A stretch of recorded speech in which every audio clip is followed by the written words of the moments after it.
In the fabled land of Northern California, nestled in the Valley of Sacramento, two friends begin a journey to enlighten the world about their experience living life as a Xennial. But what is a Xennial, you may ask? If you wish to know, then follow them on their adventures. Welcome to the Xennial Chronicles. This is James. This is Mike. And, well, today, this is interesting today, because we're actually being able to meet on a Thursday, which it's my least favorite day of all time. You hate Thursdays in general? I think we've gone over this. Yeah, I hate Thursdays. First of all, the world is supposed to end on a Thursday, according to the Hitchhiker's Guide from the Galaxy, or of the Galaxy. Yeah, it's the most mundane of the weekdays, so that makes sense. Yeah, it's like Monday is, I'm back to work. Tuesday's like, all right, I'm okay now. Tacos! Wednesday is... true. What day is it? What day is it? Mm-hmm. It's hump day. Friday is, thank God it's Friday. Yay, we get to go do stuff. Saturday, we're recovering from what we did on Friday. Sunday, we're either going to church or pretending not to go to church and making sure that we hit the restaurants for breakfast either during church hours or like go to lunch way after church hours because you don't want to catch the church crowd. Or recovering from what we did on Saturday. Also that, and then back to Monday. But what's on Thursday? Freaking nothing except bad news and bad shit happening. Thursday sucks. I mean, right now for Thursdays for me, like Star Trek Picard is on, and that's just dope. But that's like, I mean, in the off season, there's nothing. See, I guess that's nice of Paramount to try to give you something to look forward to on the crappiest day of the week that is Thursday. Yeah, they've been running. I feel sorry for Thor. Oh. I mean, that's his day. Yeah. Thursday is Thor's day. How? I mean, yeah, what the hell, man? It's so... And it's just a shitty day. I was going to say, it's so boring. Well, I mean, here's the thing, though. The Thor from Norse mythology is absolutely nothing like Thor from the MCU and from any comic book depiction of Thor. Any comic book depiction, even like Vincent D'Onofrio kind of sort of playing Thor in Adventures in Babysitting back in the 80s. He plays somebody that looks kind of like the comic book version of Thor, and right. It's a whole thing. If you haven't seen the movie, just go watch it because it's actually quite amusing. Doesn't necessarily hold up, but still quite amusing. That movie was such a hit for such a long time too. It was. I loved that movie when I was a kid. And when I found out that it was Vincent D'Onofrio, I think it was around I'm gonna say it was around the Men in Black era that I found that out when Men in Black came out, because I was like, this guy's doing some freaky crap. Is this he's got an alien roach in him, and this is great makeup and great acting. Who the heck is this guy? Vincent D'Onofrio. I need to watch his movie. So I'm about 17 or so. I need to watch his movies. Full Metal Jacket. So I go and say that again. You find Full Metal Jacket? Yes, that was one of the first movies that I found, and I was like, oh crap. That's I fantastic. never want to go in the military. I'm never going in the military. And then I keep looking, and of course I find that he played that part in Adventures in Babysitting. I was like, oh yeah, that is him. Holy shit! It's the sugar water guy. Yeah, I can't believe it. But anyway, in Norse mythology, Thor is like a complete drunken buffoon that all somebody needs to do is look at him wrong and he starts to beat the crap out of them. He killed and raped and did all kinds of Viking stuff. He was not a cool dude, and definitely not like some, good looking prince of Asgard or anything. No, this dude was he was basically a hardcore warrior, a drinker, fighter, womanizer, and all around dickhead. But he was super powerful. So, I mean, he was a good guy, but he was like kind of the dickhead good guy. Like, okay, like we need these frost giants destroyed. We'll call in Thor. Okay, we need to like talk to the people and make everything good. We will not call in Thor. He is not the guy. No, the best depiction of him I've ever seen, at least the closest to Norse mythology, was a TV show from New Zealand called The Almighty Johnsons. that posits that the Norse gods fled in the idea is that the Norse gods could no longer take godly form because they had lost their power. People stopped believing in them. Okay. So instead, they would have to inhabit human avatar bodies. Okay. Oh, okay. They didn't completely control the body, but the human had some of the powers and capabilities of the gods, and the gods could occasionally take control for certain things and whatnot. Well, they fled during the rise of Christianity. They flee Europe and end up in New Zealand, and so they immigrate to New Zealand with these families. And so these families in New Zealand with this Norse heritage, every generation a few of the gods will occupy one of the bodies as their avatar, and they've been waiting for Odin to come back because he's been away the longest. He hasn't inhabited the body in the longest time. And so the Johnson family is the family that mainly gets these it's not the only one, but it's the main family that gets these avatar things to happen, gets these gods to inhabit them. And you follow this family as the youngest brother has one of the gods inhabit him, but they don't know for sure which god it is, and the story is trying to find out. They pretty well think it's Odin, but they're not sure. Wow. And so you have them interact with other people in this area that have that are the families that are from the ship that came over, that immigrated to New Zealand, that brought basically the Norse gods into New Zealand. They also interact with avatars of Maori gods, so Pacific Islander gods, which is funny. Wow. Yeah, there's one character who's half Pacific Islander and half Scandinavian. So they incorporate Maori into it too. That's dope. Yeah, her character is the Keisha Castle Hughes, who was in the movie Wave or Whale Rider. Mm-hmm. This is kind of her first adult role. She's caught between the two cultures. She may be a Maori goddess. She may be a Norse goddess. They don't know. And so that's part a plot point that happens within it. They interact with some gods that you don't know as well, some that you do know. Like there's a Loki in there, and he's an asshole and a bastard. But at one point or another, they end up having to find. They're trying to find Frigga for whoever Frigga is in. Whichever body Frigga has inhabited to reunite her with Odin, because again, they think their youngest brother is Odin. And so they're searching for all these families in New Zealand that might have connection to it. And they think they found one. So they go to visit the family, and the daughter who they think might be Frigga is not. She did not get an avatar, but her dad is Thor. And he is like, the U.S. analogy would be he's like a good old boy from Alabama that has a still in the backyard. And okay, so this sounds very sitcom-esque or comedy-esque, just very, very much a fish out of water comedy with Norse gods. There's some comedy, there's some dramatic elements. It's a very interesting series. Biggest thing to understand though, because it's made in New Zealand, there is a lot of nudity.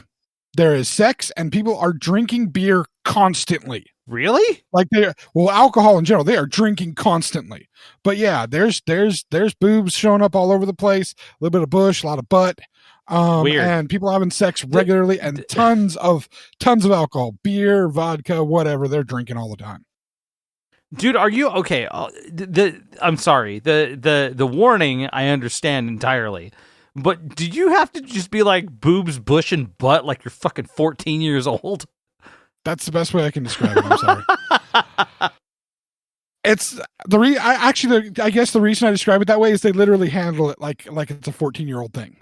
Seriously. Oh my God. They have no inhibition about it whatsoever. It's amazing. It's beautiful. And it shows the liberation of that society in comparison to ours. Interesting. And so much drinking. Oh my God, so much drinking. It's Is this like on streaming somewhere? Like, where do you see it? Where can you find it now? It used to be on Netflix. Oh, okay. And you could stream the whole 5 seasons of it. They were going to make more, but contracts fell through, all this and all that. Really? But, So it was like an ongoing series. Did it ever have a resolve? Kind of. I mean, the finale for the 5th season kind of resolved most of the stuff, but there was more story. Definitely way more story that could have been told. Oh wow. But okay. There's dramatic elements to it. There's comedic elements to it. There's family elements to it. It's very funny, very interesting. It's got a different sense of humor than Americans are used to, specifically because it is not an American piece. But they even have dwarves and giants in the damn thing. That's dope. And the funny thing is, they look like normal people. The dwarves and the giants, they look like normal people, but they're freaking dwarves and giants. It's hilarious, dude. That's okay. I love it. You're honestly, you've sold me on this. I really want to see it. It's a good series. It's got a lot of fun things to it, and interesting because there's only maybe Keisha Castle Hughes is known to American audiences because of the movie Whale Rider when she was a kid. That she's known for that. She was also technically in episode 3. Star Wars episode 3. She's the Queen of Naboo when during Padme's funeral. She's the Queen of Naboo at that point in time. So little tiny cameo role in that. Oh, okay. But she's known to American audiences, and then one of the brothers would kind of be known to American audiences. Only because he plays one of the dwarves in The Hobbit, Peter Jackson's The Hobbit. Oh, okay. So he's the only character that crosses over to that. And their grandfather, who is, again, the gods get, or the avatars get some of the capabilities, some of the powers of the gods. Their grandfather in the show, one of the powers he got from his god was basically eternal youth. His god gave him the power of eternal youth. Okay. So they think at the beginning of the show that he's just their weird cousin, or at least the younger brother who hasn't been initiated into all this. Part of this, the whole show is kind of the youngest brother being initiated into all this. They don't tell him until he comes of age and the avatar enters him. Right. Or the god enters him and makes him the avatar, I should say. So, we're learning the stuff as the younger brother is learning the stuff. Gotcha. Okay, so he's the tether. He's the narrative of the show. Okay. And so you find when the god enters him and he becomes the avatar for the god, he finds out that this guy he thinks just some weird cousin or uncle or whatever that leaves occasionally and then comes back and is hanging out. And whenever he is around, he eats like an entire loaf of bread worth of toast at a time. Like he'll toast up the whole loaf of bread and just sit there eating the pieces of frickin' bread in this huge giant pile of toast. He's great. You'll find it amusing because to me, he reminds me of the last drummer that you had for Prylosis. Oh, really? Wise. Okay. He totally looks like him. He's kind of got a similar attitude, laid back kind of easygoing attitude. Yeah. It's seriously, you'll see him and you'll be like, oh, okay, I can kind of see it a little bit. It's not exactly, but you can see some resemblance. They could be cousins or something. And it's for me watching it with him, it was just like some of the things he would do, some of the things he would say, I'd say more laid back than your drummer. More laid back, but similar. Okay. All right. Because I mean, he's a pretty laid back dude. He's a pretty easygoing dude. Yeah. Right? Oh yeah, definitely. He's chill as hell. Yeah, he's like a tall, gentle, squishy giant. I love giving him hugs. Yeah, I would say so. Like we could, like I'm not necessarily against like saying his name. That's fine. You can say his name. Bandmates are fine. We're talking about our drummer for Prylos is Joel. His name is Joel. Yes, I love Joel. Super laid back dude. Like always a pleasure to be around. Always. Yes, he was good. He was good for hugs. Oh yes, yeah. Guy gives great hugs. Very good for that. Not as good as Jeff. Jeff gives good hugs. All of the taller band members are fantastic. It's nice to hug somebody taller than you, and I could kind of rest my head on their chest. Yeah, and it was kind of nice. Yeah. It's people- securing. It's very. People listening to this are like, okay, we're learning things about James. Hey, look, Mike agrees. Mike understands. I just sent you his the actor. His name is Ben Barrington. Yeah. I just sent you his IMDb so that you can at least just see a picture of him. All right, I'm taking a look right see now. some of the resemblance. Hold on. Am I wrong? No. And it's not just the haircut. It's literally just kind of that same kind of look. No, to the he's face. got that. He's got the capability. It's the stoic face and like the whole thing. And then when you see the performance of this character, it's like, again, more laid back than Joel, like way more, Yeah. but like some of that same kind of put everything at ease and just kind of slowly moving through the room. And he's got because Joel's got that refinement to him as he's walking through a room. He's just like almost gliding through the room, right? Yes, yeah, I would say so. Joel's gonna, if Joel ever listens to this, he's gonna be like, okay, I need to reevaluate what James always thought about me. What did those hugs really mean? It just means I liked you, man. You were cool. You put people at ease. Damn it! Like, you know what? Honestly, this makes me just want to have a barbecue with like all my old friends.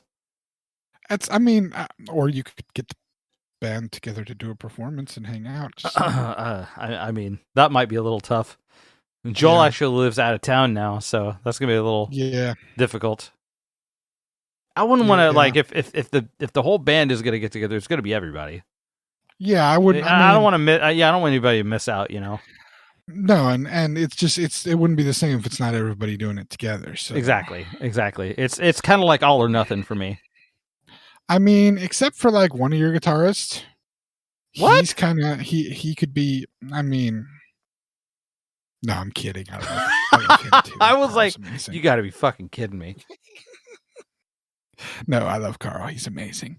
I haven't seen him in too long. But anyway, He's good doing show. great. Watch the show. Yeah, okay. I will definitely check out the show for sure. Again, for anybody else listening, Almighty Johnson's. Check it out if you haven't already seen it. I love the show. I've watched it about 4 times, I think, which is less than I have binge watched other shows. But still, it's a good show. It's a lot of fun. Actually, the reason I thought about that though, even with the whole Thursday thing and Thor, I was having a conversation with somebody about this earlier. I just started watching the new Disney Plus show Moon Knight, which I am it's a somewhat Marvel curious show, Marvel about. character. I am somewhat curious about it because the only thing I really know about it is that he's basically schizophrenic Batman. He's not schizophrenic, but no, he's not schizophrenic Batman at all. No, First of all, he has schizophrenia and multiple personality disorder are entirely different, right? Yes, and he does, and it's not. It's. And I remember for a very long time, those two were unfortunately convoluted. Well, and, it's mental health understanding has each year more things are learned, more things are understood, and we get better knowledge of things. I mean, keep in mind, 20 years ago, I can attest to this personally. 18 years ago, we'll use that as a better example. 18 years ago, if you had a kid that showed many traits that appeared to be somewhere on the autism spectrum, but if they would look people in the eyes and interact with them, no, that kid's definitely not autistic. Now we have come to the understanding of how broad the autism spectrum is and how many different things you have to look at to understand the diagnosis of autism, that a child like that, who at first was told no, the parents were told no way that child can be autistic. Now the other 2 children in your family definitely autistic, but that one can't be. Why not? See process of logic here. If 2 are, the 3rd one probably is, when they're showing similar traits, with the only different trait being that one looks you in the eye and the other 2 don't necessarily. Well, that's the only thing you're hinging this on. Funny enough, counterpoint on that, and that I understand completely, because there's a lot of unfortunate link with that. I know what you're talking about. As far as what's really funny is misdiagnosis can happen in an entirely different direction as well. I've seen, actually, I have a family member. I don't necessarily want to name names here, but I have a family member who has a couple of kids. And one of her kids is legitimately autistic. Yeah. And the other, and his younger, this kid's younger brother had, unfortunately, outburst type tendencies, but behaviors. he had certain behaviors that could be misconstrued as autistic behaviors, but it turns out that this younger brother was not autistic. The older brother is, but the younger brother isn't, and it had to do with certain traumas that he had experienced from previous home situations. But it more was presentation of PTSD type stuff then. Yes, but it was compounded with ADHD.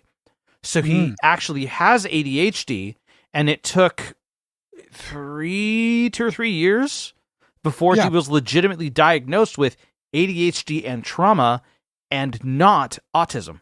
But it took and what happened was it was the school that was diagnosing him. So it was like the school counselor diagnosed the first kid with autism accurately, and because he had a younger brother and this kid was expressing tendencies like outbursts, certain behavioral issues, they said, oh, well, this kid's related to this kid, so he must be autistic too. Yeah, they went with the easy relation diagnosis. Exactly. And that's the thing is there is a difference in the sense that what I'm speaking of is when you take a multi-year look and see the behavior observations, see the different things that are happening, and can see that the presentation in these three these three kids I'm talking about, these three case study kids that I'm talking about, you can see that the three of them have very, very similar traits. All of the traits would fall under the autism spectrum thing, except for the only difference is the one kid looks you in the eye and the other two don't. And they say, nope, that means he can't possibly be autistic because autistic kids don't look you in the eye. That's how they thought about it 17, 18 years ago. Now, with how many studies that have been done, how many papers that have been written, with how many autistic individuals have begun doing their own studies and writing their own papers about things, about their own experiences with things, you find out that was one of the stupidest things to use as a criteria for saying that they are not autistic. Yeah, them being able to look you into that one child being able to look you in the eye. It depends on level of severity. It depends on where within the spectrum they end up falling. And so our knowledge of mental health stuff, every single year we learn more because we are slowly but surely demystifying it and making it so that it's more acceptable to acknowledge it and accept the different mental situations that every person is in, that every single person has. Yeah, and not only that, but to understand something, it's also understanding that it is not necessarily a barrier to success as well, and that it could go extremely undiagnosed for a very long period of time. I know that there's a female comedian who was just and I want to say she's in her mid-30s, and she was legitimately just diagnosed with autism this year and wrote a whole article on it and didn't realize that this is what it was. She thought her social awkwardness kind of helped her stand-up routine and that kind of stuff. And she was, harnessing her view on life and all that kind of stuff as one does. There's a term for that. There's a term for it? Yes, there's a term for this. Really? This is a term that actually, I believe it's had origins in race relations and the racial experience of non-white people in the United States specifically, but also in other areas. It also has its origins within the LGBTQ community. Really? In that they have all had to do a similar, not exactly the same, but they've all had a similar experience where to fit into normal society, they have had to mask themselves. Oh, yeah. I was thinking it was possible you were talking about masking. And masking I think term. so. And it's now being applied. It's been applied in all those other scenarios throughout the last 200 years or whatever. But it is now also being applied to people that have had to mask what is considered their mental eccentricities. They've had to mask and try to appear as normal as possible, only to find out later in their adult life that there is a possible identifiable what's the word I want to use? Yeah, you're talking about mental condition that may have been the kind of the culprit behind the way they interpret their environment, and maybe made it feel like they did not belong or they were not whatever normal is. Yeah. And they've had to basically act the part for so long and work within what they can, because they had no idea that this was something that was a part of the way they interpreted the world. Yeah. You know what? That was something that, funny enough, I mention it on the show a lot. It's something that I have spent only the last maybe 2 or 3 years being fully aware of, and still am finding certain, small idiosyncrasies and tendencies in the way that I process and how I speak and all this kind of stuff. But I was diagnosed with ADHD only 3 years ago, and I spent my entire life like that. And I know exactly what you're talking about. Masking is, you do it and you're unaware of it. A lot of the time you can be. Some people can intentionally be like that, but it's when you become afraid of, when you're afraid of acting as you are urged to do, because you think that the people that surround you at that point in time or your environment will frown upon you for being who you are. That's what masking is. It's very extremely, it's one of the most stressful things that you do subconsciously. It is a constant. It's like you walk on eggshells from when you wake up in the morning until you go to bed. And even when you go to bed, your mind still doesn't stop racing about what you did. Did you say this thing right? Did you say it wrong? It develops a ridiculous amount of social anxiety. But masking is probably one of the worst things that people could do. And they do it unknowingly because they think that's the way that they're supposed to operate. So they impersonate they do their best impression of a normal functioning human being. The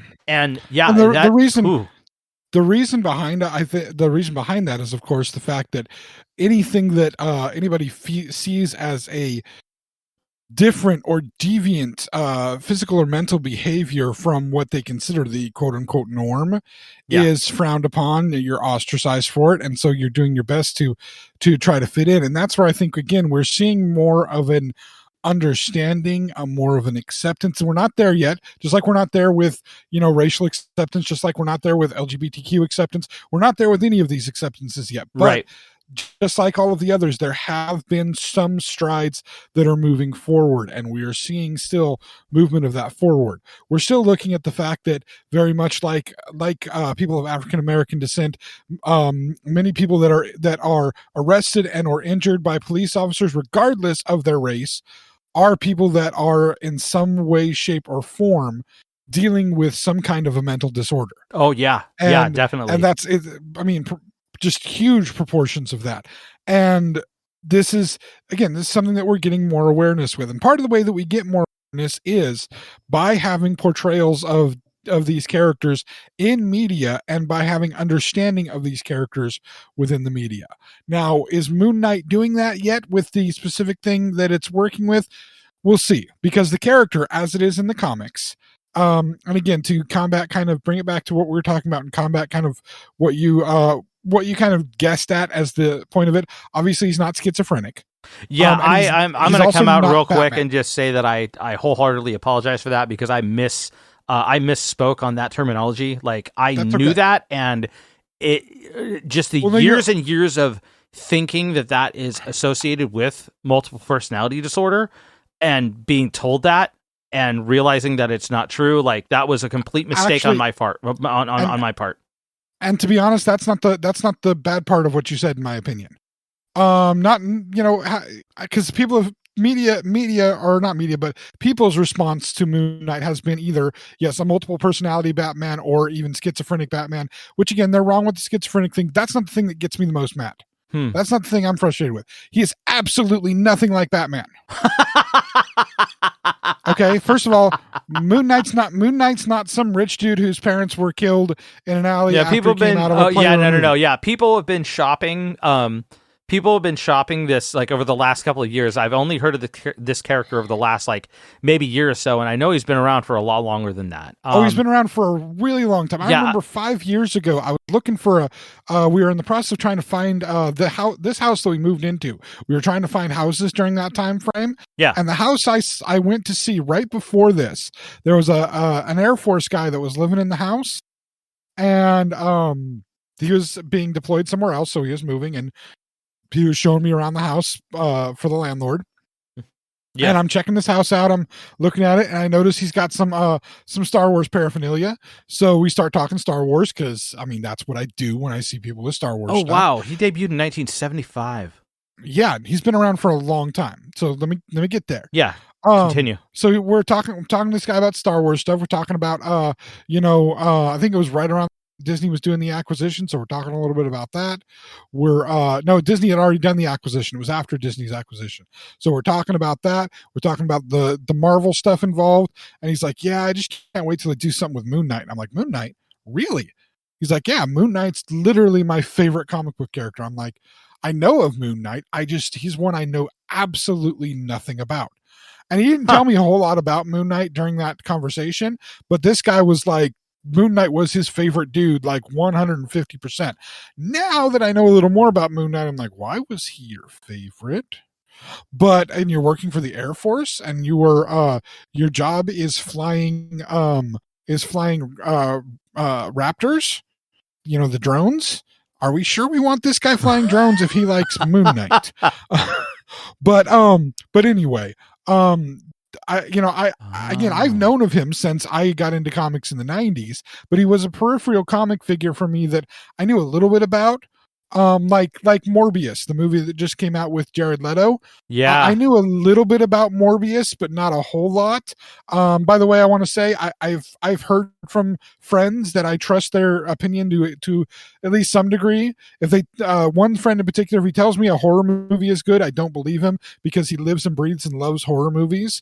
I can never believe what he says about horror movies. Okay. But if he tells me that other movies are good or bad, I can kind of trust that. Okay. Because when it comes to other movies, he's just kind of a normal, ordinary guy watching movies. So he's a good kind of mid-range thing. He's not a big movie nerd except for with his horror movies. Horror movies, he's just like, I mean, this guy yearly he's involved in a local haunted house thing, like a big haunted house thing that is put on. You remember Friday Night Live, the kind of teen program where they'd set things up for teens to do on Friday nights and stuff, so that teens wouldn't be out drinking and shit like that. Do you remember that program? No, that sounds in your area? No, that sounds terrible. Well, I mean, it was one of those things that parents could deposit their kids at the things and feel safe that their kids weren't doing stuff they weren't supposed to, even though the kids were still doing the things. Oh, they absolutely were. Parents. They sure were, except for me, because I wouldn't, because I'd get in trouble, and I was terrified of getting in trouble. I never went to shit like that. I did, because it was the only stuff I was allowed to go to. But anyway, actually, you know what? Thinking about it, I only went to like one or two. But anyway. He's involved in this haunted house every single year. He's made his own kind of attempts at low budget horror movies. So this guy's a horror movie fanatic. But when he talks about regular movies, I can believe the dude. I've read the reviews online, and all of them, not just the few of them. And I got to tell you right now, man. Everybody hates that damn movie. Morbius really? Is the worst. I mean, people used to hate Thor: The Dark World. Again, more hate on Thor here, but Morbius is considered like the worst ever. Maybe worse than the old Fantastic Four movies. Okay, I mean, it's bad. First off, all right, I know people have said this about it. Actually, one of my favorite memes, even though I consider it grossly incorrect, was one of my favorite memes is it's a picture of Darth Maul. It's Darth Maul with the dual lightsaber. And the first one, he pulls his worst DC movie ever. And then the other side lights up and it's his worst Marvel movie ever. And Darth Maul's got Jared Leto on it, written on him. I think that one was pretty funny in general, but I think a lot of people fucking completely forget. This is like the same people that lost their minds when Deadpool came out and they were like, ooh, the first R-rated Marvel movie. I was like, did you forget fucking Blade? Like, seriously, Blade was R-rated as shit. There was blood everywhere. Everywhere. F-bombs getting dropped. Like, Blade was R-rated as shit. But a lot of people making memes about Jared Leto ruining Morbius. Now, I have not seen Morbius, so I cannot necessarily say. But I will tell you that I saw Daredevil, and Daredevil sucked ass on a astronomical degree. The only good thing about Daredevil were two things. Michael Clark Duncan is the Kingpin, because that shit was badass. And Colin Farrell is Bullseye. No. What? Colin Farrell as Bullseye was awful. And he was great. I thought he was Clark ridiculously eccentric. He wasn't like accurate, but he was ridiculously eccentric. I loved him. He was just chewing scenery the entire time. That's the point. Did you see the fight scene? The faux love fight scene with Elektra? You expected fucking Matt Murdock with frosted tips. Are you fucking kidding me? Oh no, the fact that somebody decided to let Ben Affleck try to do a superhero movie again. I mean, it worked because I personally thought he was very good as Batfleck, but still. Oh yeah. That was a gamble. That was a gamble for sure at the beginning. But I remembered, I always considered that Daredevil was so bad that it shouldn't even be considered that Ben Affleck was even in that movie. We shouldn't even really think about that movie anymore. But the thing is, I will give you Michael Clark Duncan. He was not bad as the Kingpin until Vincent D'Onofrio played the Kingpin. And then it was like, yeah, this is what we should have had all along. Well, that's completely understandable, but I was gonna say for the context, that was like he was the bright shining star in that. Yeah, it was that pile of sludge. It was like Frank Langella as Skeletor. That's a horrible fucking movie, absolutely terrible movie. One actor is awesome, and it's worth watching for that one actor. Oh, and that was so worth movie. Watching for Michael Clark Duncan, but it was not because it was a good movie. I'll disagree with you on the He-Man thing. The Masters of the Universe thing. The guy who plays Man-at-Arms and Billy Barty, they're good. Okay, yeah, you're right. Billy Barty was good. I don't remember Man-at-Arms though. I don't know the actor who plays Man-at-Arms, but he's the guy with the Tom Selleck mustache. Yeah, he's fantastic in the movie. He sounds pretty. He sounds relatively accurate.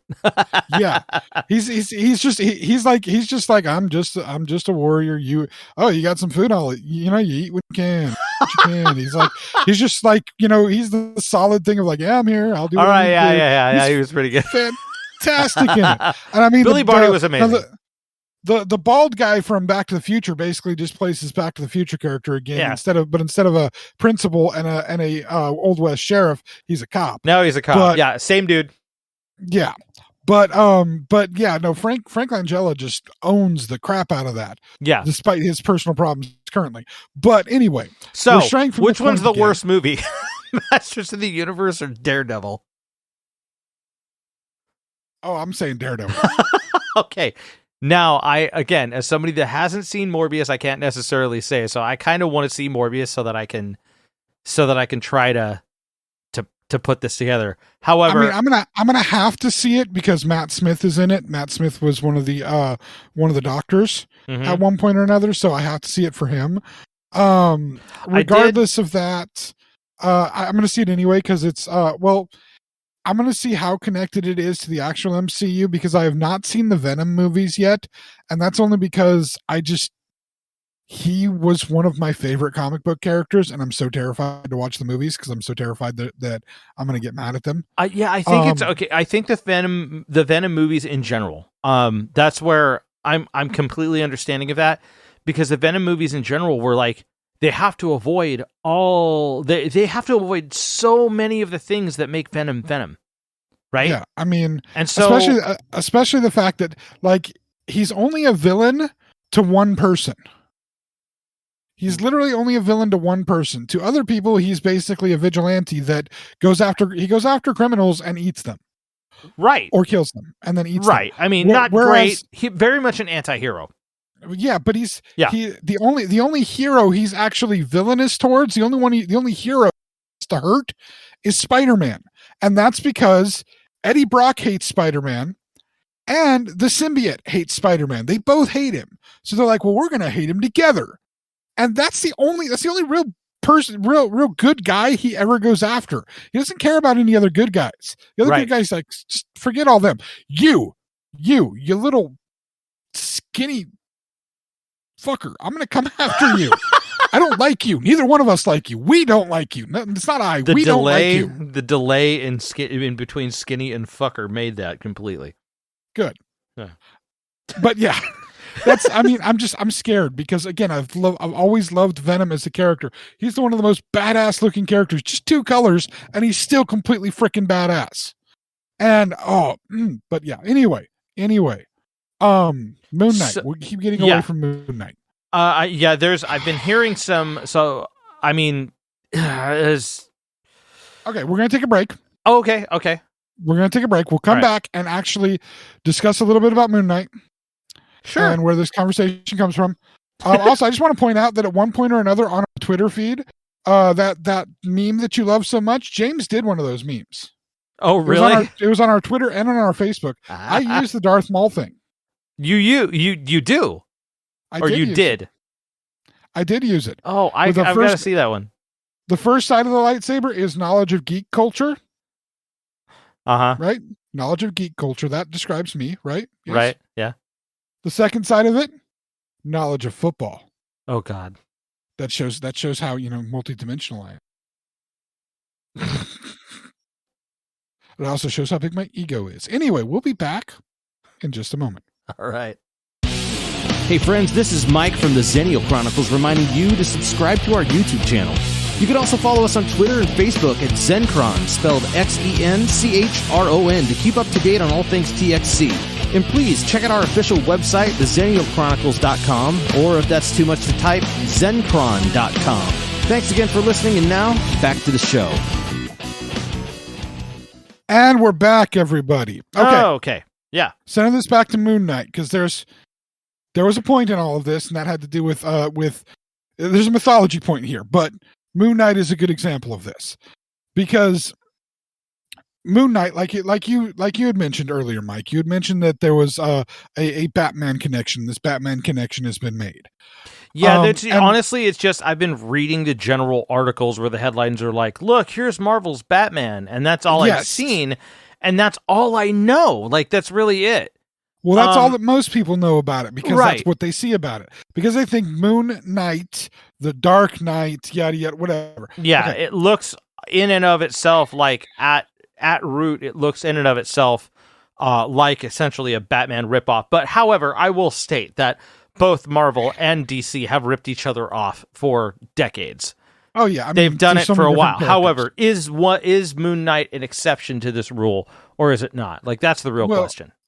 Here's the thing: Moon Knight is in no way, it's no relation to Batman, in no way a ripoff or a thing, any connection. They're just not.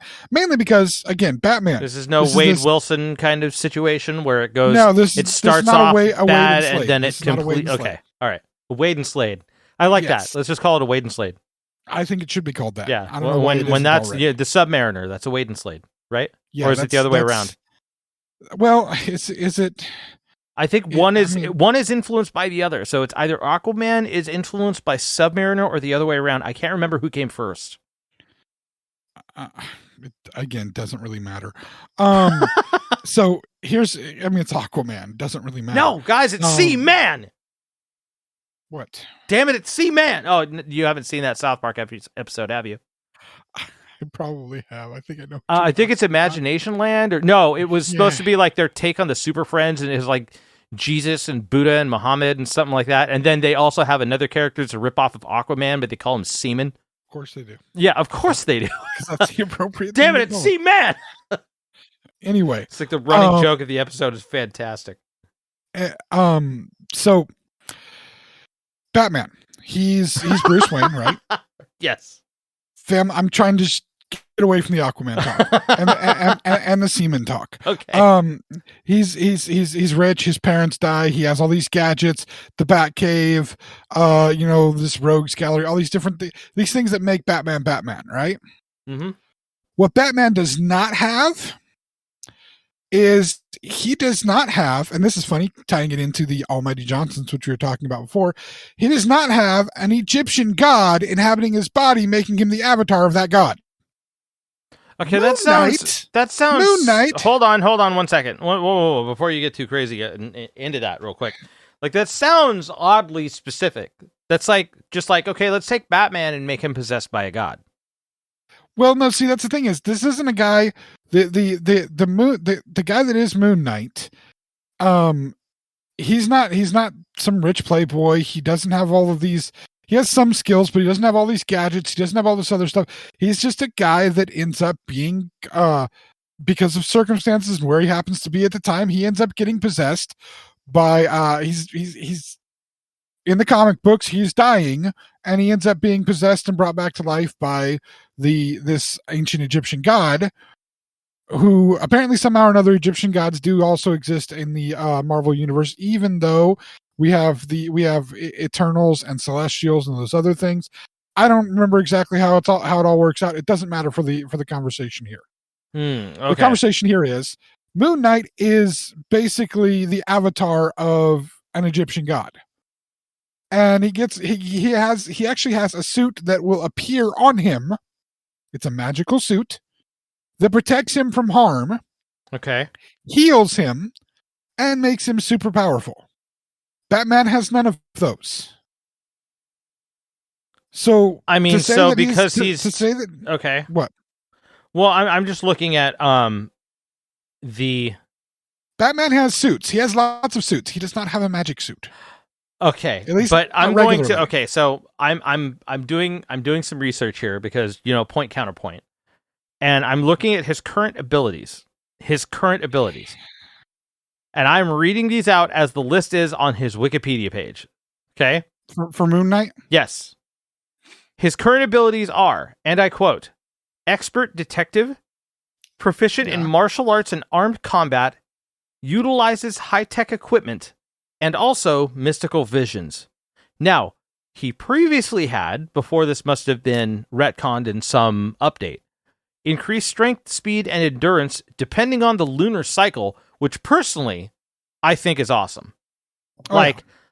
Having that based on the lunar cycle makes a lot of sense because he's fucking Moon Knight. He's based on, isn't Khonshu the legit Egyptian moon god? Yes. Yeah, okay. So they based this character's possession or influence or whatever it is from Khonshu on the actual moon god Khonshu. To some extent, yeah. Actual air quotes. I state. But yeah, are you okay? One of his personalities is a billionaire businessman. Yes, but he's not actually a billionaire. So he's just playing one. But he's not really a billionaire. How do you fake being a billionaire? I don't know, but that is one of the important points is the fact that and part of our conversation I'm just gonna say I almost answered that with a political joke, but I'm just gonna stay out of that. Yeah, that's a good thing to stay out of right now. Anyway, the part of the point that we were alluding to earlier when it came to the kind of movement forward in depictions of people with mental health conditions. The character of Moon Knight in the comics and in the and so far in the series does have the condition of DID. Yes, I mistakenly had stated that he had multiple personality disorder which is no longer a thing. Actually, that used to be what it was called. Oh, so it is called DID. Personality disorder, so now it is dissociative identity disorder. Yes, that is the more common politically and scientifically correct term for the disorder, because it's not necessarily about multiple personalities. It's about different identities more than personalities. It is a fully formed identity, and the way that actually, I'm just that, wrong that all over can the place. work. So I'm just wrong all over the place today, man. Well, no, it's not necessarily that you're wrong. It's that you just haven't necessarily learned the newer classifications for these things, and haven't been necessarily on the front lines of some of the different mental health stuff that maybe Right. I have. Right. Not to state that I experience. wouldn't be interested in educating myself on these matters, but it does, in order to have a good, proper, firm grasp on all this kind of stuff, most of the time it requires a college degree level of education. Well, and keep in mind, certain- I just recently certain went to extent. school for some medical stuff. Okay. See, then that makes sense. You did not. I will with this, and you're correct, I absolutely didn't. So I am definitely the least educated in this conversation. I will openly admit that. I will say that funny enough, this has been in the comics, in some of the comic stories, his dissociative identity disorder has been incorrectly referred to as schizophrenia. Yes, it has been. Thereby essentially documenting what I was talking about before. Schizophrenia was accidentally or inadvertently or incorrectly used as a terminology to identify DID. Actually, to be honest with you, what it is back when the comic originated, people that would present now and be diagnosed now with DID would have been diagnosed back then with schizophrenia. Again, we're looking at the changes in understanding, the changes in diagnosis, the changes in identifying and labeling different disorders. So many things were lumped into schizophrenia back in the day. And now we have identified scientists have identified, not we, you and me, but scientists and doctors have identified many different disorders that are separate from what schizophrenia is. Schizophrenia is its own specific thing. All these other disorders that were lumped into that are actually their own specific things now, and different treatments, different understandings of them, different presentations of them. And like anything, it has changed with the times. The comics have changed with the times. Their work with it in the series has changed and done surprisingly well so far, with the fact that with a lot of people that suffer from DID, one presentation is that none of the identities know about the existence of the others. They lose time occasionally, but they have ways to explain maybe the loss of time. They have different social circles that each identity runs in that explains maybe the situation's way, so they don't run into heavy conflicts. But there are some presentations of DID where one or more of the identities may be aware of the others, or some of the others. Whoa. It's a very the thing is, there are still, again, multiple versions of it, multiple presentations of it, multiple levels of awareness. They're part of some of the therapies that are involved are actually figuring out ways to reconcile some of the identities together. That's at least, I would say, 3 to 5 years ago, that was therapies that were being used. I can't say whether those are still being used nowadays. You mean like to take some of the changed. identities and actually try to merge them into another identity to reduce the number? Merge is the wrong word. More like become aware of the other ones, and sometimes the theory is that sometimes a dominant identity may take over more, or be able to have some kind of control over what the other ones do subconsciously. But again, this is stuff that I know from again, about we're getting into three to 5 years ago, and I can't say if any of that stuff is still being used or still considered appropriate science. But these are some of the directions that I feel like treatment, we're getting into very deep getting into deep territory with, like, with I don't know if this is correct as a terminology. I'm kind of thinking psychotheology, I guess, is the question. That's why I'm thinking the terminology of something akin to psychotheology. You know what I mean? No, is it? It's psychology stuff. It's psychology in general. Yeah, psychology in general, and that's why I'm only saying as much as I am, because I am not an expert. I have some knowledge, but my knowledge is limited, and so I'm just sharing what limits I know and within the boundaries of which I know them. Understood. But so far from what I've seen of it, it's a fairly good depiction, but at least it is a depiction, and they're not there's humor that's being used within it, but they're also not just using it as a one-note joke. They're using it as a legitimate storytelling tool and character driving tool.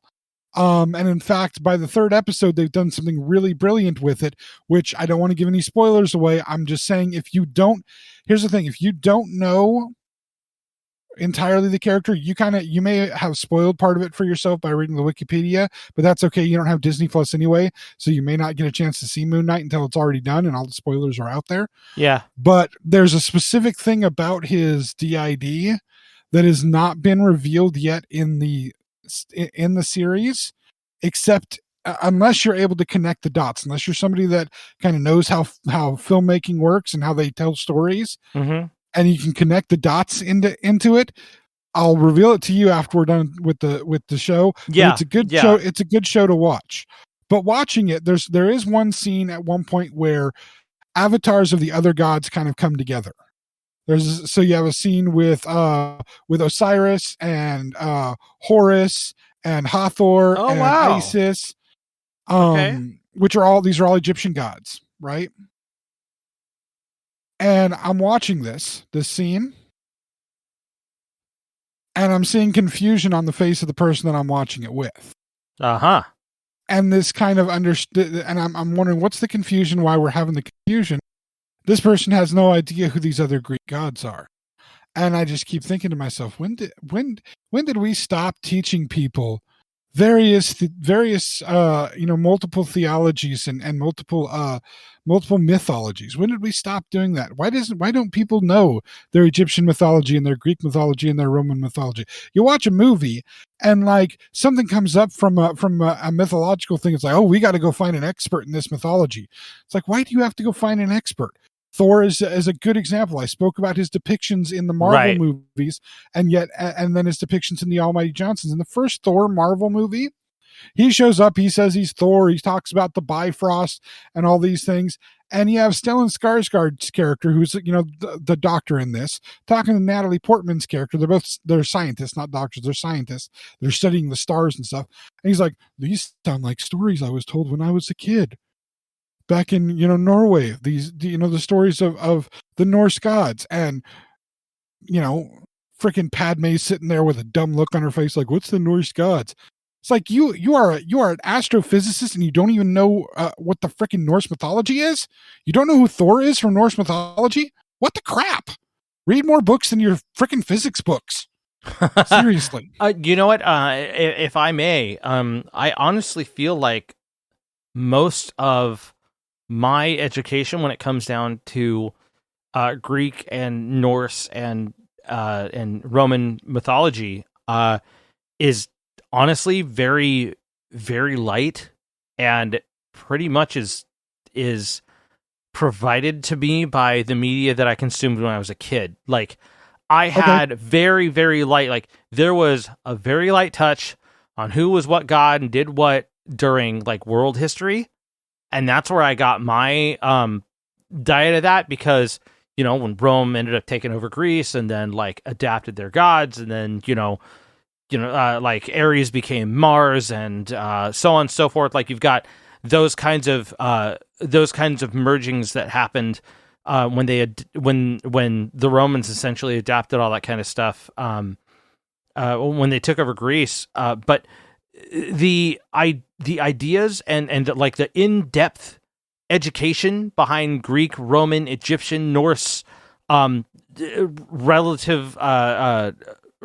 pagan mythology, I guess is the best way of saying it, is very, very, very scarce.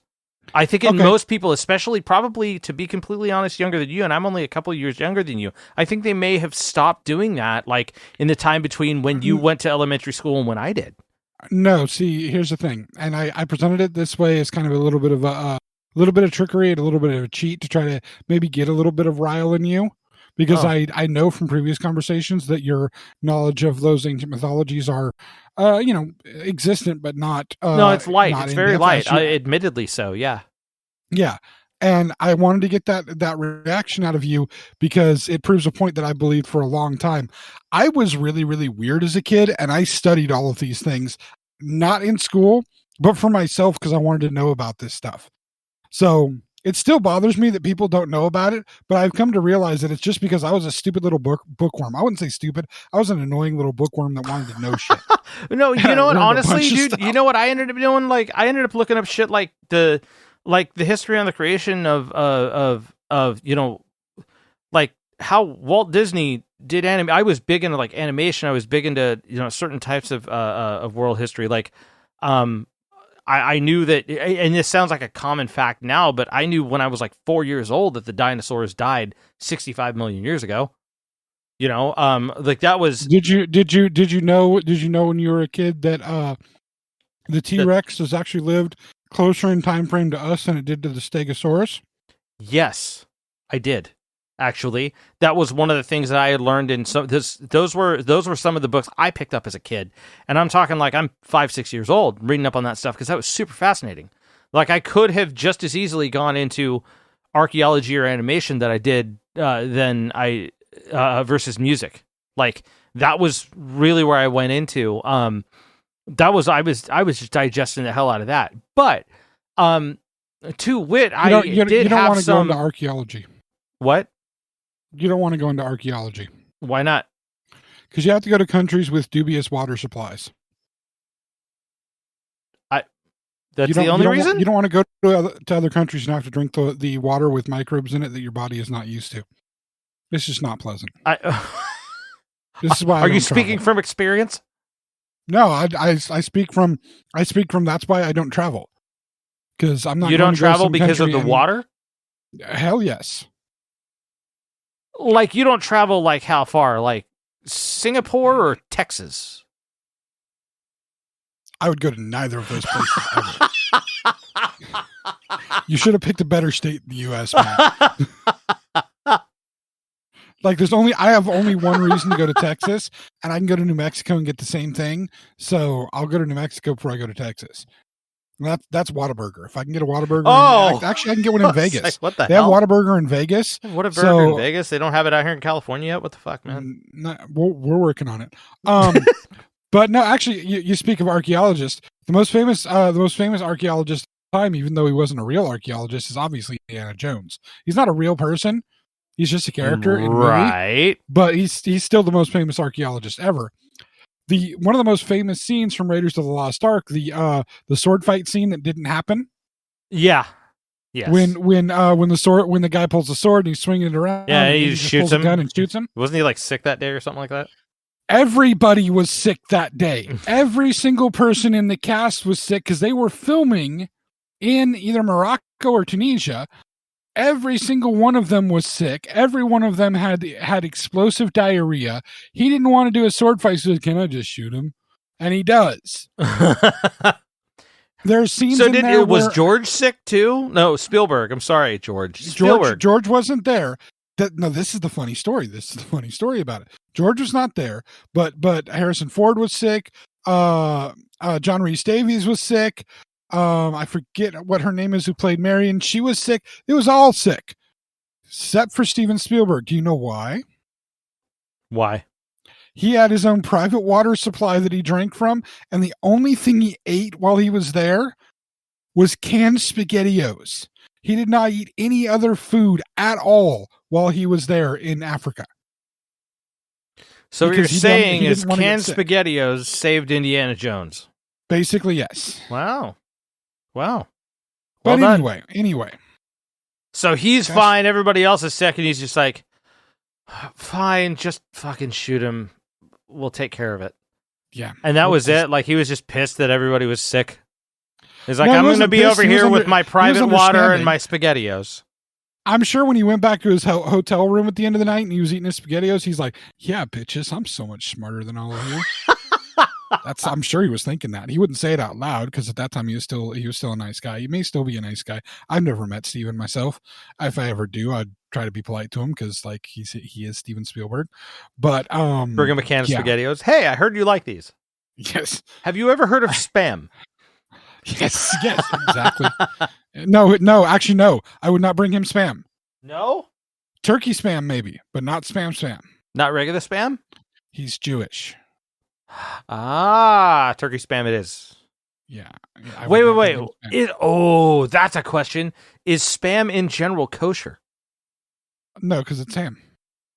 No, but I mean, does that mean then is turkey spam kosher? Because if it uses the same that would be a utensils, good question is whether turkey spam would. There needs to be like, as long as it doesn't have pig parts in it, then it should be. I think it has to do with cleaning.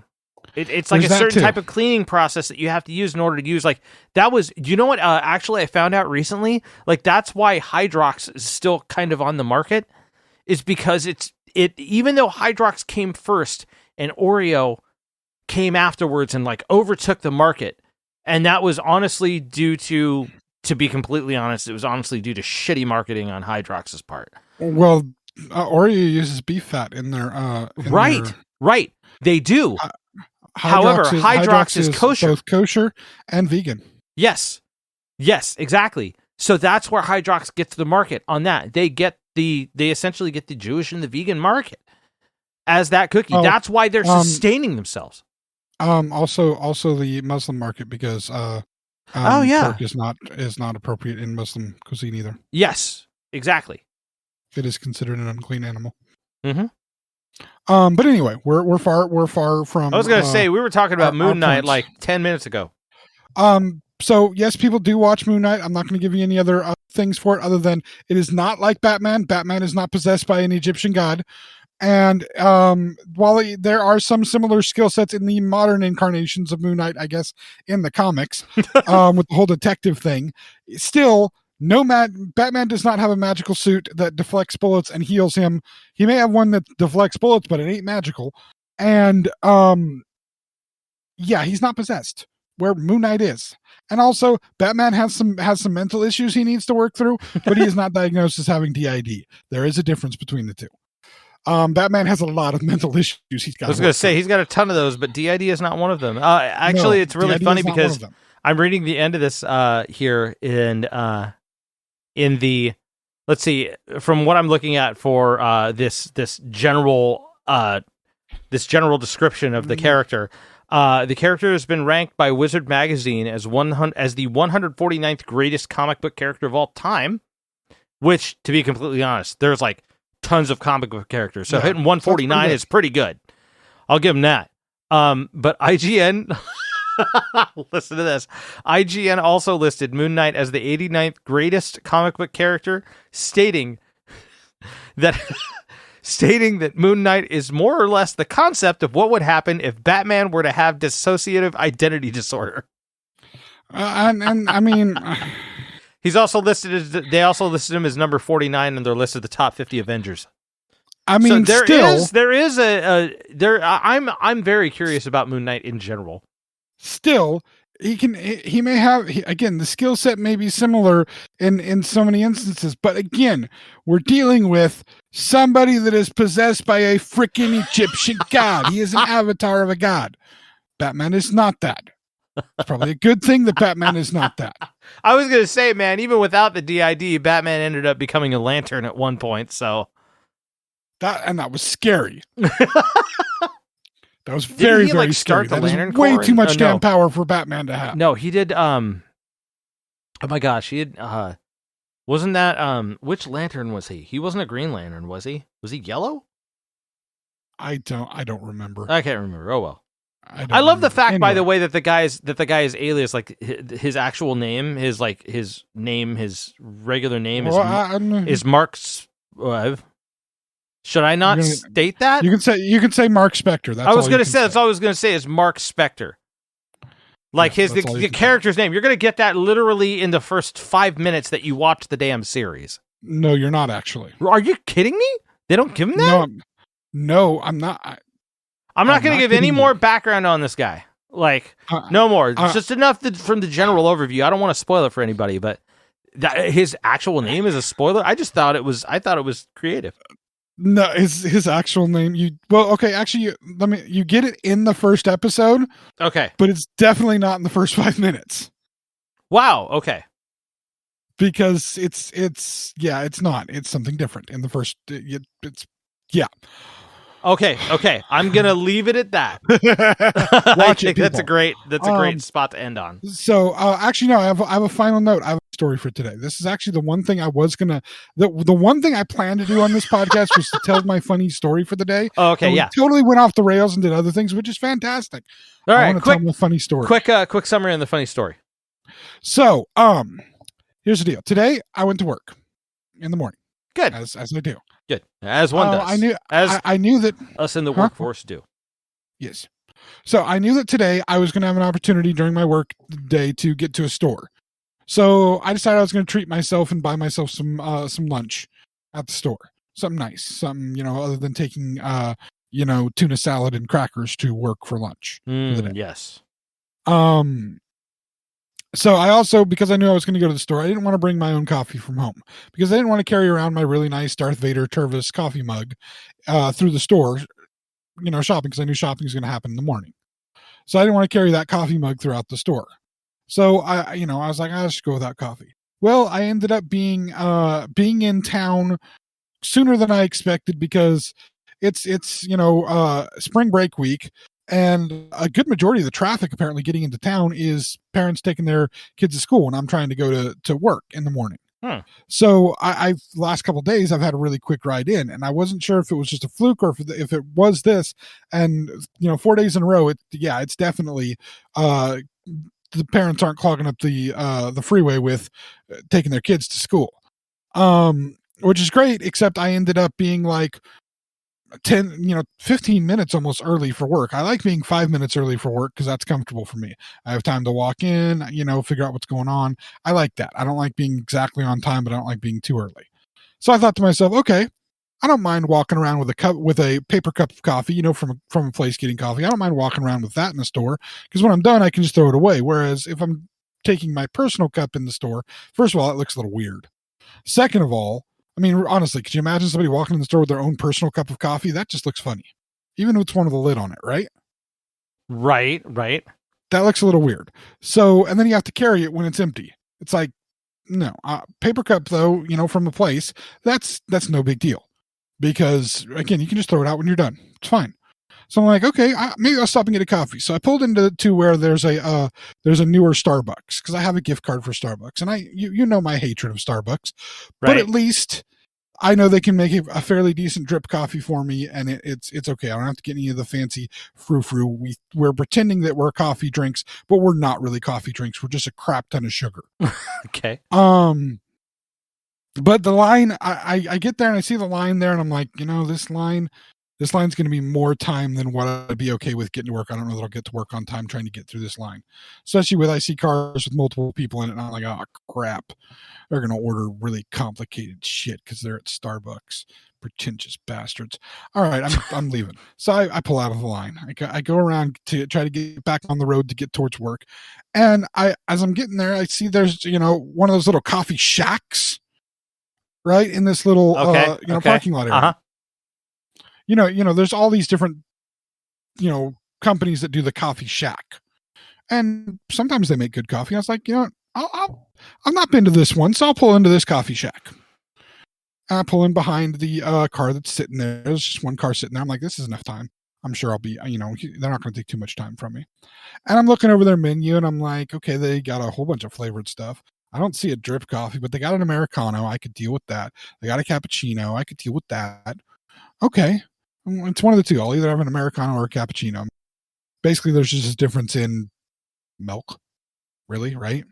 Isn't that really the difference between the two? How much milk you have and how it's processed? To a degree. I mean, that's kind of the real difference. I mean, the type of coffee, but still.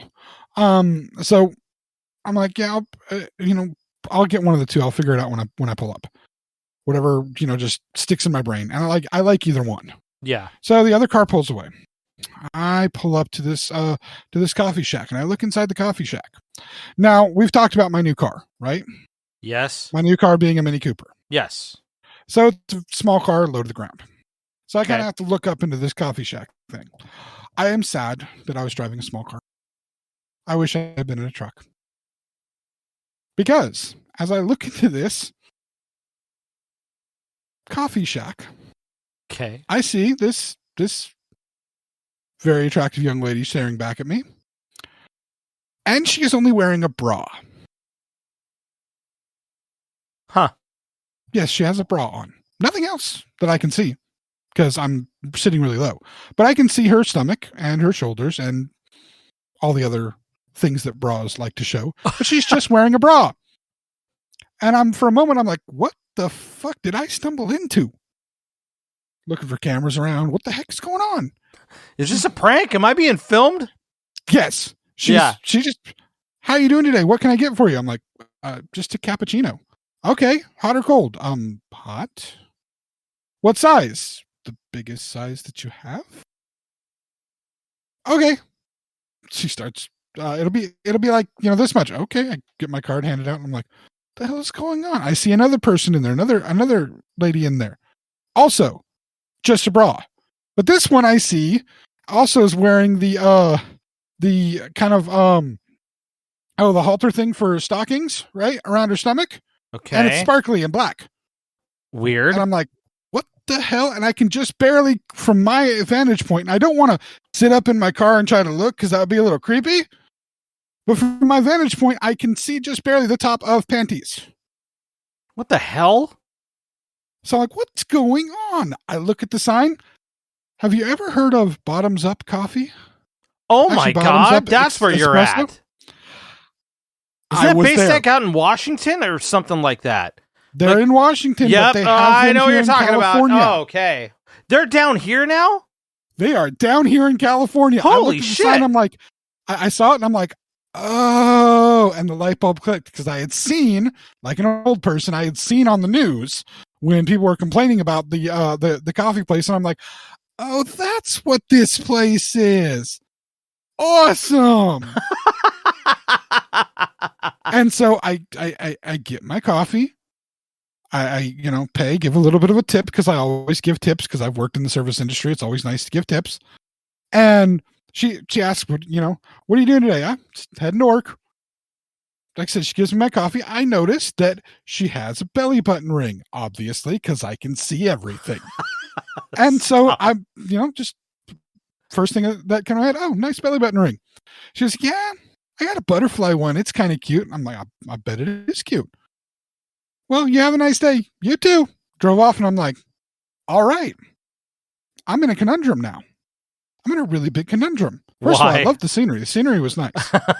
And yes, for people who are wondering, I the second I had a free time not driving, I texted my wife and said, hey, I stopped for coffee today. It was a very interesting encounter.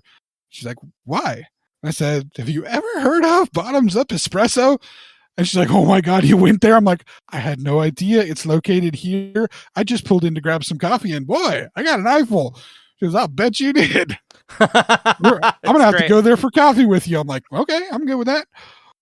But here's the conundrum I had. So I get to where I need to go, and I'm letting the coffee cool because it's hot. I can feel it through the paper cup.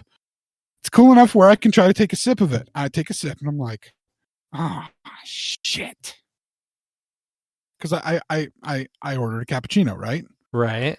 I love cappuccinos. Cappuccinos can be made wrong very easily, right? Right. You can screw up a cappuccino pretty easy. But to get a cappuccino right, to get it to taste really good, it's kind of an art form. I mean, to get a really good one, right? Fair. So it was a fun experience. Nice, nice scenery, like I said. The shit part is the coffee. Dude, okay, hold on one fucking second here. You need to realize this is the Hooters of coffee joints. Oh, I know. You don't go there for the fucking wings, bro. No, I know it is. And that's the problem. The coffee was fucking amazing. It was actually really fucking good. Wait, what? It was really good. You're kidding me. It was one of the best cappuccinos I've had in years. You're kidding me. No, I'm not. And that's the really sucky part is I can't go back just for the coffee because nobody will believe me. Nobody will ever believe you I'm actually going back had for one the of the coffee. best cups of coffee from a place like this, and that was that. Wow. As I'm drinking, I'm like, this is a really good cappuccino. I'm walking around the store. I'm walking around a Walmart drinking this. I'm like, oh my God, this is so good. Oh my God, this is so good. And I'm just like, I want to go back there for more coffee, but I can't go back there for more coffee. Yeah, nobody will believe I'm going back there for coffee. They just think I'm going to go back there to look at the girls. I'm quite sure even the girls would think that. Like when, oh yeah, like they've never seen me before. I show up one day, and then you show up twice, and then I keep coming back, and they're like, oh yeah, we know why. It's like no, seriously, you don't know why I'm here. The coffee's actually good. I mean, that's honestly more. That's more excuse to bring your wife out there with you.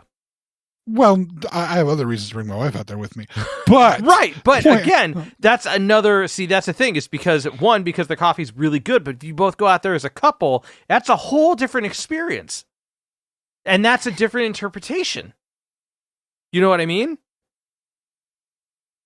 On that note. Mike, where can people be listening to James talk about the pretty ladies that served him coffee today? Wonderful ender. Hey, thanks for listening, guys. If you are listening to this right now, you could be listening to this at our website, thexennialchronicles.com or zencron.com. If you don't want to type that much, you can also search us on your favorite podcast platform, whatever that may be. Go ahead and search for the Xennial Chronicles there. You'll probably find us. Also, make sure that you're searching for us on YouTube as well. If you haven't already, go ahead and find us. You might be listening to this video as a video. Sorry, this is coming out as a video on our YouTube channel as well. We upload all our podcasts to YouTube. If you're listening to this as a video, please make sure underneath the video, you click that like button so that the algorithm, the almighty algorithm, knows that you like us. And next to that button as well, there is a subscribe button, and you should probably click that because that would help us too, because we're trying to get more subscribers as well. All the time. There's also something else that we need to do, or that you would need to do. And James, you know what that is. What is that? Click the bell. Make sure that you click the bell so that you get notified the next podcast, or sometimes videos when we don't have podcasts, comes out. And you'll know, and you'll watch it, and or listen to it, and or whatever. I'm kind of glad that there's no video right now, because the face I made a few moments ago, too many questions. Anyway, while you're there, checking out our stuff, liking, subscribing, the bell, please make sure to check out Mike's other two pages. He has a page that he does with his wife playing video games. That's all they're doing, honestly. Called Chronosode Games. This is them playing video games in chronological order of the story. Let's say it right, James. Not in order of when the games are released, because games aren't always released. Just like Star Wars movies, they're not always released in proper chronological order. Say it right, James. Damn it. Anyway, it's getting late. My brain isn't working. Also, check out Mike's other page, Ruling Note Music. This is Mike's music page where he talks about all things music. Stories about bands, albums, gear, how to record stuff, all that good stuff. Also, he does his own recordings that he'll show there, including ones where he tries to take on great songs with crappy artists that he is imitating. To a point. He may be correct. Depends. Maybe. I don't know. Depends on your point of view. Anyway, thank you all for listening, and we'll be back again next week. Y'all have a good one. Thank you for tuning in, friends. The journey continues next week.